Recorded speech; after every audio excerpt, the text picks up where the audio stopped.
Hello students, welcome to all of you. इस video में आज हम some basic concept of chemistry पढ़ रहे थे। उसमें टॉपिक है law of multiple proportion and law of reciprocal proportion and Gay Lussac law of gaseous volume. हम ये 3 लॉज पढ़ने वाले हैं केमिस्ट्री के अंदर कि कैसे केमिकल रिएक्शंस होती हैं और उन केमिकल रिएक्शंस में कैसे एटम्स कंबाइन होकर प्रोडक्ट की फॉर्मेशन करते हैं। तो सबसे पहले हम देखते हैं law of multiple proportion. Law of multiple proportion की स्टेटमेंट क्या है? जैसे this law which was first studied by Dalton in 1804। सबसे पहले इस लॉ की स्टडी की डाल्टन ने 1804 में, और इसकी स्टेटमेंट देख लेते हैं क्या है। When two elements combine to form two or more chemical compounds। जब दो एलिमेंट आपस में कंबाइन होते हैं, जैसे कार्बन प्लस ऑक्सीजन, दो एलिमेंट आपस में कंबाइन हुए and masses of one of the, और क्या हुआ, दो या दो से ज्यादा कंपाउंड बने। हम एग्जाम्पल के साथ साथ इसकी स्टेटमेंट समझने की कोशिश करेंगे। हमें इसकी स्टेटमेंट को रटना नहीं है, हम एग्जाम्पल के साथ ही देख लेते हैं। दो एलिमेंट्स कंबाइन हुए और दो या दो से ज्यादा सब्सटेंसेस फॉर्म हुए, दो केमिकल कंपाउंड फॉर्म हुए। जब कार्बन और ऑक्सीजन कंबाइन होते हैं तो कार्बन मोनोऑक्साइड और कार्बन डाइऑक्साइड, दो अलग अलग कंपाउंड की फॉर्मेशन हुई। उसके बाद क्या है, the masses of one of the element which combine with a fixed mass of the other। एक एलिमेंट, उसका मास जो दूसरा एलिमेंट है उसके फिक्स मास के साथ कंबाइन होता है। जैसे ऑक्सीजन तो एक बार तो O है और एक बार O2 है। ऑक्सीजन का तो अलग अलग मास है, और जो एक फिक्स एलिमेंट, कार्बन का मास फिक्स है दोनों के अंदर C। कार्बन का मास 12 होता है, दोनों कंपाउंड के अंदर कार्बन का मास फिक्स है 12 यूनिट। एक फिक्स मास है एलिमेंट का, उसके साथ जो दूसरा एलिमेंट कंबाइन हुआ है ऑक्सीजन, उसके मासेस की जो रेशो होगी, bear a simple whole ratio to one another. दोबारा देखते हैं। दो एलिमेंट्स कंबाइन होकर दो या दो से ज्यादा कंपाउंड की फॉर्मेशन करते हैं, तो mass of one of the element, एक एलिमेंट का मास जो कि कंबाइन होता है एक fix mass of the other. एक एलिमेंट ऑक्सीजन, उसका मास एक बार O है एक बार O2 है। उनका मास क्या है, O का मास, ऑक्सीजन का मास 16 होता है 16, एंड O2 का मास, दो ऑक्सीजन एटम है तो 32। उनका मास, एक जो दूसरा एलिमेंट है फिक्स तो दोनों में C है, उसके मास का क्या हुआ, इसमें भी 12 मास यूनिट और इसमें भी 12 यूनिट मास। तो ये जो ऑक्सीजन एटम है, अलग अलग मास है, वो क्या करेगा, bear a simple whole ratio to one another. दोनों कंपाउंड में जो भी ऑक्सीजन है उसके जो मास की रेशो होगी वो एक सिंपल होल रेशो होगी। तो ये समझ गए होगे आप अच्छे से। आपस में कार्बन ऑक्सीजन की दोनों कंपाउंड्स के अंदर एक फिक्स होल रेशो है 1:2। यही है लॉ ऑफ मल्टीपल प्रोपोर्शन। आप और एग्जांपल देख सकते हो इसके। इसी में देखना एक बार, है mass of oxygen bear a simple whole ratio of 16:32 और 1:2 टू ईच अदर। दोनों ऑक्सीजन आपस में एक होल रेशो के अंदर हैं 1:2 में। एंड सेकेंड एग्जाम्पल देखते हैं हम, compound of sulphur and oxygen. जब सल्फर और ऑक्सीजन आपस में कंबाइन होते हैं, दो एलिमेंट, और दो कंपाउंड की फॉर्मेशन हुई, एक बार सल्फर डाइऑक्साइड और एक बार सल्फर ट्राइऑक्साइड SO3। और यहाँ पे जो सल्फर एटम है उसका मास दोनों के अंदर फिक्स है, दोनों में एक ही सल्फर है। तो यहाँ भी सल्फर का मास कितना होता है 32, इसमें भी 32 और नीचे भी 32। ये तो एक फिक्स मास है। और जो दूसरा ऑक्सीजन एटम है उसका मास फिक्स नहीं है, फर्स्ट में तो 2 ऑक्सीजन है, तो इस ऑक्सीजन का मास होता है 16, 2 के लिए 32। और सेकंड में 3 ऑक्सीजन एटम है, तो कितना 48 मास। और इनके जो मास की रेशो होगी ऑक्सीजन की, वो 32:48 है। और कट करने के बाद कितना 2:3। तो जो ऑक्सीजन का मास है, bear a simple ratio of 2:3 to each other. एक दूसरे के साथ कितनी रेशो है 2:3। और थर्ड एग्जाम्पल देखते हैं, इसका आप अच्छे से समझ जाओगे। Compounds of nitrogen and oxygen. Nitrogen और ऑक्सीजन से बने कंपाउंड, जैसे फर्स्ट है नाइट्रस ऑक्साइड, सेकंड है नाइट्रिक ऑक्साइड NO, थर्ड है ट्राई नाइट्रोजन ऑक्साइड या फिर nitrogen tri oxide, and fourth है nitrogen tetra oxide, 4 oxygen molecule. Last में 5 ऑक्सीजन मॉलिक्यूल है नाइट्रोजन पेंटा ऑक्साइड। तो नाइट्रोजन और ऑक्सीजन 2 एटम्स ने कंबाइन होकर इन अलग अलग कंपाउंड्स की फॉर्मेशन की है, 2 या 2 से ज्यादा कंपाउंड्स। ये 5 कंपाउंड की फॉर्मेशन की नाइट्रोजन और ऑक्सीजन 2 एलिमेंट्स ने कंबाइन होकर, 2 एटम्स ने। और इसके अंदर जब नाइट्रोजन का मास देखते हैं सब कंपाउंड्स में, 2 नाइट्रोजन का मास होता है 14 और ऑक्सीजन का मास होता है 16। 2 नाइट्रोजन के लिए 28, इसमें 1 नाइट्रोजन, इसमें फिर 2, इसमें 2 नाइट्रोजन, इसमें भी 2, 28। एंड ऑक्सीजन का अलग अलग देखते हैं, 1 ऑक्सीजन का मास 16, इसमें भी 1 है, ये भी 16, 3 ऑक्सीजन के लिए 48, 4 के लिए 64, 5 ऑक्सीजन है तो 16 5 जा 80, 5 ऑक्सीजन के लिए 80 मास। उसके बाद फिक्स कौन सा रहेगा इसके अंदर, अभी तो कोई सा भी फिक्स नहीं है, एक में 2 नाइट्रोजन है, किसी में 1 नाइट्रोजन है, तो हम एक एलिमेंट के मास को फिक्स बना लेते हैं। हम नाइट्रोजन के मास को फिक्स बना लेते हैं, तो क्या करते हैं, इसमें 28 दिया गया है, 2 नाइट्रोजन है इसके अंदर, इसमें भी 2 नाइट्रोजन, इन सब में 2-2 नाइट्रोजन है। हम एक नाइट्रोजन के हिसाब से चलते हैं। जब इसके अंदर एक नाइट्रोजन का मास 14 होगा, तो ऑक्सीजन का मास कितना हो जाएगा उस टाइम पे 8, ऑक्सीजन का मास 8 हो जाएगा। इसमें पहले से ही 14 है, ऑक्सीजन का मास भी 16 है, वो ठीक है। इसमें फिर इसका हाफ कर लेते हैं, हाफ मॉलिक्यूल के लिए। इसमें नाइट्रोजन का मास 28 था, जब नाइट्रोजन का मास 14 किया हमने, 14 के लिए ऑक्सीजन कितना हो जाएगा 24। इसमें भी नाइट्रोजन का मास 20, जब 14 होगा तो ऑक्सीजन कितना होगा 32, हाफ कर दिया, हाफ मॉलिक्यूल के लेके चल रहे हैं। इसमें नाइट्रोजन जब 14 होगा तो ऑक्सीजन कितना हो जाएगा 40। और इनके अब मास की रेशो देखेंगे हम, इनके मास की रेशो देखते हैं तो क्या है, fixing the mass of nitrogen, nitrogen का मास फिक्स किया 14 पार्ट्स, और mass of oxygen in these 5 oxides are 8, 16, 24, 32 and 80। Oxygen का मास ये आया जब हमने 14 पार्ट नाइट्रोजन के मास को फिक्स कर लिया। तो उनके बाद जो these masses bear a simple ratio of 1:2:3:4:5 to each other, एक दूसरे के साथ 1 2 3 4 5 की रेशो में है ये अभी ऑक्सीजन एलिमेंट्स का मास।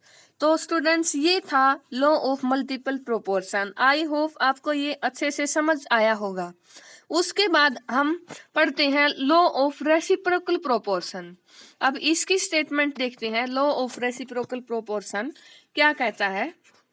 Law of reciprocal proportion put forward by Richter in 1792 में फॉरवर्ड किया गया ये लॉ रिचर साइंटिस्ट के द्वारा। इसकी स्टेटमेंट देख लेते हैं।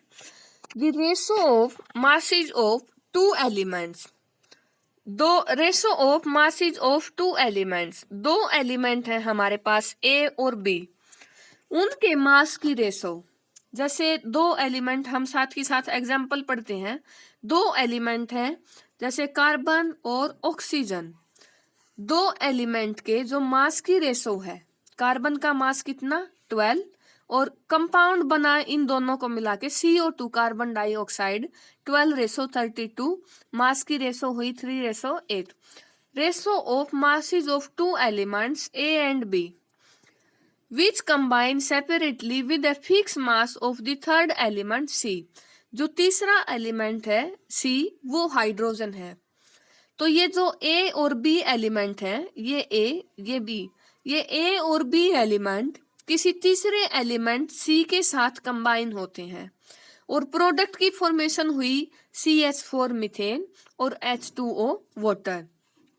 कार्बन जब A एलिमेंट C के साथ कंबाइन हुआ तो CH4 की फॉर्मेशन हुई, जब B एलिमेंट C के साथ कंबाइन होता है तो H2O की फॉर्मेशन हुई।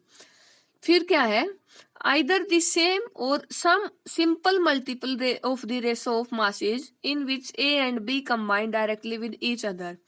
इनके जो मास की रेशो आएगी मीथेन और H2O, इनके जो मास की रेशो है वो रेशो जो A और B आपस में मिलके कंपाउंड बनाएंगे, A और B आपस में मिलके जो कंपाउंड बनाएंगे उनके मास की रेशो। A और B ने कंपाउंड बनाया कार्बन डाइऑक्साइड, कार्बन डाइऑक्साइड के अंदर उनके मास की रेशो है, कार्बन का मास 12, ऑक्सीजन का 16 होता है, 2 ऑक्सीजन है तो 32। कार्बन और ऑक्सीजन के मास की रेशो 12:32 और 3:8। क्या है, ratio of masses of two elements A and B. A और बी एलिमेंट्स है, कंपाउंड की फॉर्मेशन की मास की रेशो आई 3:8, which combine separately with a fix mass of the third element. Third element है सी हाइड्रोजन, उसके साथ combine होकर अलग अलग कंपाउंड की फॉर्मेशन की, एक CH4 मीथेन बना, एक H2O बना। फिर इनमें मास देखते हैं, जो CH4 है उसमें 4 हाइड्रोजन एटम है और जो H2O है उसमें 2 हाइड्रोजन एटम है। H2O में मास की रेशो हुई, हाइड्रोजन का मास 1 होता है, 2 हाइड्रोजन है तो 2 और ऑक्सीजन का मास 16, 2:16। एंड CH4 जो कार्बन है वो 4 हाइड्रोजन के साथ अटैच होता है, कार्बन 4 पार्ट ऑफ हाइड्रोजन के साथ कंबाइन हुआ और कार्बन 12, तो मास की रेशो कितनी है 12:4 बोल सकते हो आप, या ये बोल सकते हो 12 parts by mass of carbon combine with 4 parts by mass of hydrogen. और H2O में क्या है, 2 parts by mass of hydrogen is combine with 16 parts bye masses of oxygen. फिर क्या है, masses of carbon and oxygen which combine with fix mass of hydrogen. इसमें hydrogen 4 part में है, इसमें 2 है, तो हमें 4 पार्ट ही बनाना है, एक फिक्स मास बनाना है हाइड्रोजन का। ये 12:4 है 4 हाइड्रोजन के लिए, इसमें 4 हाइड्रोजन के लिए बनाएंगे तो 2 से मल्टीप्लाई करो, 4:32। तो ये 4:32 हुआ। तो क्या है, masses of carbon and oxygen which combine with fix mass of hydrogen are 12 and 32। अब इनके मास की रेशो लेते हैं CH4 और H2O में। हाइड्रोजन तो क्या हुआ, फिक्स हुआ 4:32, यहाँ भी 4 हाइड्रोजन, यहाँ भी 4 हाइड्रोजन। और CH4 H2O में कार्बन ऑक्सीजन के मास की रेशो आएगी 12:32। 12:32 रेशो आई मतलब 3:8। इन दोनों के अंदर, इसके अंदर और इसके अंदर, इन दोनों में रेशो आई कार्बन और ऑक्सीजन की कितनी 3:8। और जो C और O को, A और B को मिला के जो कंपाउंड बना था वो क्या है, उसकी रेशो कितनी आई 3:8। तो फिर क्या है, CO2 में भी क्या था 12 parts by mass of carbon combined directly with 32 mass of 32 parts by mass of oxygen. They combine directly in the ratio 12:32 or 3:8, which is the same as the first ratio। जो कि आपकी यहाँ पे इन से रेशो आई है, जो आपकी तो इन से रेशो आई आपकी 3:8 और यहाँ पे भी आपकी कितनी रेशो आई है 3:8। दो आपस में क्या आई है, वो इक्वल आई है। और यही है क्या, लॉ ऑफ रेसिप्रोकल प्रोपोर्शन। या तो वो क्या, रेशो ऑफ मासेस ए और बी कंबाइन होते हैं, वो सिंपल मल्टीपल होती है, या तो वो आपस में मल्टीपल होगी या फिर वो इक्वल भी आ गई। तो स्टूडेंट्स ये भी आपको समझ आया होगा अच्छे से। हम इसका और भी एग्जांपल देखते हैं लॉ ऑफ रेसिप्रोकल प्रोपोर्शन का। जैसे ये है सेकंड एग्जांपल, जैसे सल्फर, हाइड्रोजन और ऑक्सीजन। हाइड्रोजन और ऑक्सीजन कंबाइन हुए, सॉरी, हाइड्रोजन और ऑक्सीजन कंबाइन हुए आपस में, और थर्ड एलिमेंट सल्फर के साथ सेपरेटली कंबाइन हुए। हाइड्रोजन और ऑक्सीजन, जो थर्ड एलिमेंट सल्फर है उसके साथ सेपरेटली कंबाइन होकर H2S हाइड्रोजन सल्फाइड और सल्फर डाइऑक्साइड इनकी फॉर्मेशन की, और they combine directly with each other. Hydrogen और ऑक्सीजन आपस में भी कंबाइन हुए और H2O की फॉर्मेशन की, वाटर की। उसके बाद आप फिगर में देख सकते हो ये सारी चीजें। फिर है मासेज ऑफ हाइड्रोजन और ऑक्सीजन, जो हाइड्रोजन और ऑक्सीजन का मास है which combine with fix mass of sulphur.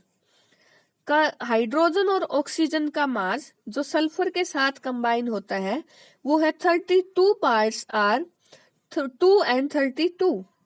मतलब सल्फर का मास कितना, 32। इसमें भी सल्फर यहाँ और यहाँ भी सल्फर। यहाँ पे हाइड्रोजन और सल्फर की जो रेशो है, 2 हाइड्रोजन है तो 2 और सल्फर 32 है। यहाँ पे भी सल्फर 32 और ऑक्सीजन 2 है तो 32। दोनों में जो सल्फर है वो तो फिक्स है, 32 वाला सल्फर फिक्स है, तो हाइड्रोजन और ऑक्सीजन बच गए। हाइड्रोजन ऑक्सीजन बच गए तो रेशो कितनी आएगी, सल्फर को फिक्स मान के 2 रेशो ऑक्सीजन कितना, 32। 2 रेशो 32 आती है, या फिर 1 रेशो 16 आती है। किनकी, H2S और SO2 के अंदर, जो कि सल्फर को फिक्स माना गया है। हाइड्रोजन और ऑक्सीजन की रेशो कितनी आई, 1 रेशो 16। और जो अलग से कंपाउंड बनाया था, हाइड्रोजन और ऑक्सीजन आपस में कंबाइन हुए थे, उनकी आपस में रेशो कितनी है, 2 parts hydrogen and 16 parts oxygen combine हुए, तो उनकी रेशो कितनी है, 1 रेशो 8। उसके बाद है बच्चों, एक तो ये रेशो है हमारे पास 1 रेशो 16, ये आई हुई है, और एक ये H2O की रेशो है 1 रेशो 8। आपस में इनकी रेशो देखते हैं हम, वो एक सिंपल रेशो के अंदर होंगे या नहीं होंगे। इनकी रेशो देखते हैं, 1/16 रेशो 1/8, तो कितना आया, 1 रेशो 2 आया। That is they are simple multiple of each other, वो एक दूसरे के क्या है, सिंपल मल्टीपल है। आई होप आपको ये अच्छे से समझ आया होगा। फिर उसके बाद देखते हैं हम Gay Lussac law of gaseous volume. Gay Lussac law of gaseous volume. Gay-Lussac investigated a large number of chemical reaction occurs in gases.